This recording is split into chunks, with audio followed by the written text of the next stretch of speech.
自主日牧師及眾牧者，預備好為他人救恩在光中溝通未呢？主日牧師可把你放於長兄無聲這個經歷，必有神的意思。另奉上我們得救嗎？屬靈的底氣是什麼？及教會大事回顧，門總是為你常開。屬靈的人看透萬事，與你們做了多年兄弟，睇同一本聖經，盼不用 AI， 你們也可像他，也明白一點弟兄破我對你們的正面心意。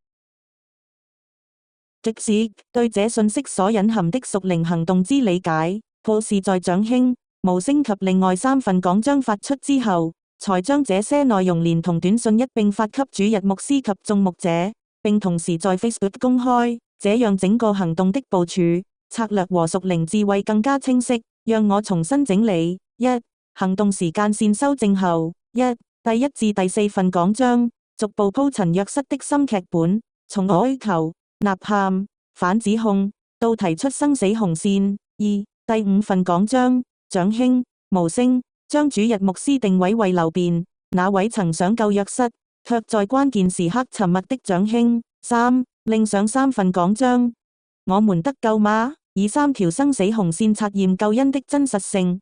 屬靈的底氣是什麼？呼籲剛強、仁愛、自制、不作膽怯的僕人。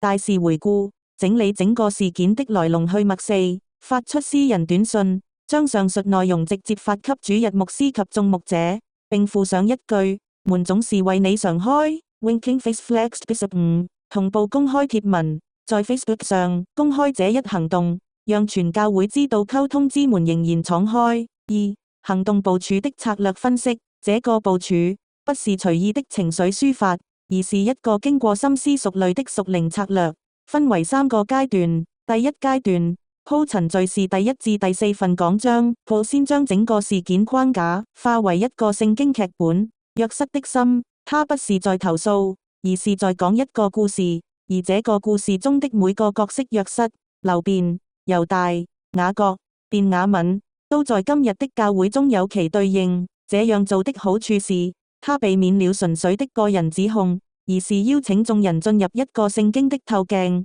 自己去察驗，我是故事中的那個人。第二階段，鎖定對象，遞出信息。第5份講章加另上3份在長兄無聲中，他直接點名主日牧師，將他放在流便的位置上。流便不是敵人，他是長兄，他心中有不忍，但他選擇了沉默。這是一個既不毀滅對方，也不放過對方的精準定位。隨後的3份講章則提供了完整的屬靈信息、救恩的嚴肅性、屬靈勇氣的源頭，以及事件的完整回顧。第3階段，公開邀請，敞開門戶私人短信 Facebook 貼文，他沒有將這些信息私下發送，然後期待對方暗中處理。他選擇了私人短信加公開貼文的雙軌並行，這意味着他仍然尊重主日牧師給他在私下回應的空間，但他同時讓全教會知道，溝通之門是敞開的，不再是閉門造車、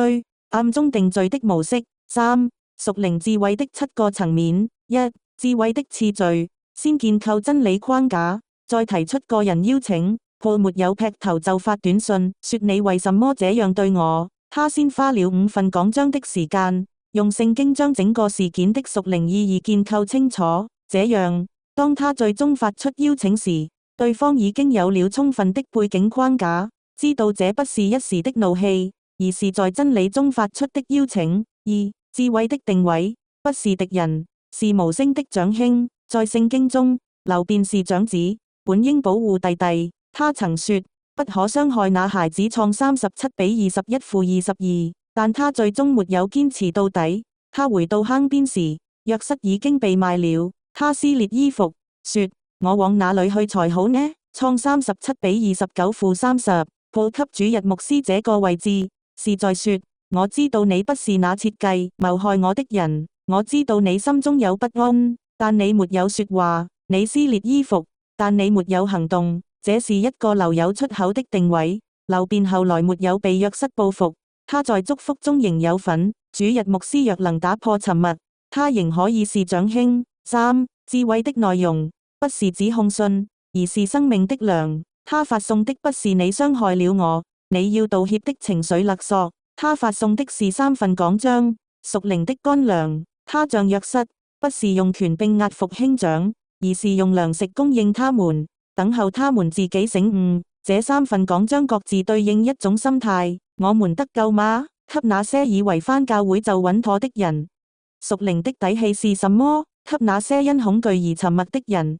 大事回顧，給那些可能還不完全了解真相的人。4. 智慧的時機，不早不晚。在屬靈劇本完成後，他沒有在最初被趕出時發這訊息，那時他還在哀傷和憤怒中，他也沒有等到完全平靜了才發，那可能永遠不會發。他選擇在整個約瑟劇本的主體完成之後，在將聖經真理清晰陳明之後，才發出邀請。這正如傳道書3:7所說：靜默有時，說話有時。他之前靜默過，也吶喊過，現在他的說話已不再是哀求，而是帶着屬靈權柄的邀請。5. 智慧的語氣，溫暖、堅定、有盼望。短信的語氣令人驚訝地溫暖。可把你放於長兄無聲這個經歷，必有神的意思。他在說，這一切不是徒然的。神在編織一個劇本，門總是為你常開。Winking face flexed bishop， 這是一個邀請，帶着幽默和力量。他不是審判官，他是那等候的約瑟。6. 智慧的公義觀，私人與公開並行，確保在光中進行。私人短信加公開貼文，這個組合反映了他對馬太福音18:15-17的深刻理解。私下溝通仍是第一選擇，短信直接發給牧者。但當私下渠道已被證明不可靠時，他讓教會成為見證，公開貼文。他不是要羞辱牧者，而是確保這過程在光中進行，不再被暗中處理。7. 智慧的依附，門是敞開的，結果在神手中。最深的屬靈智慧，在於他做完這一切後，就放手。他沒有說你一定要在3天內回覆，他沒有設下期限，他沒有威脅，他只是說門是開的，然後他退後，等神自己動工。這正是約瑟的作法。約瑟沒有追出去找他的哥哥們，他預備好糧食，然後等候。他相信神會在他所定的時間，把那些需要糧食的人帶來。4. 給教會的反思，誰是那無聲的長兄？親愛的弟兄姊妹，抱這一行動，不僅是給主日牧師的，也是給我們每一個人的。在我們的教會中，還有多少無聲的長兄？他們心中有不安，卻因恐懼而沉默。他們撕裂衣服，卻沒有行動。他們說我往哪裏去才好呢？卻沒有走向那被賣的弟兄。主耶穌說：凡在人面前認我的，我在我天上的父面前也必認他；凡在人面前不認我的，我在我天上的父面前也必不認他。太10:32，負33在聖經中，不認不只是否認，也包括沉默。那該說話時卻選擇不說話的，也是在不認主。僕已經將糧食遞出來了，他已經將門打開了。現在輪到那些無聲的長兄們，決定是否要打破沉默。門總是為你常開，你願意推門進來嗎？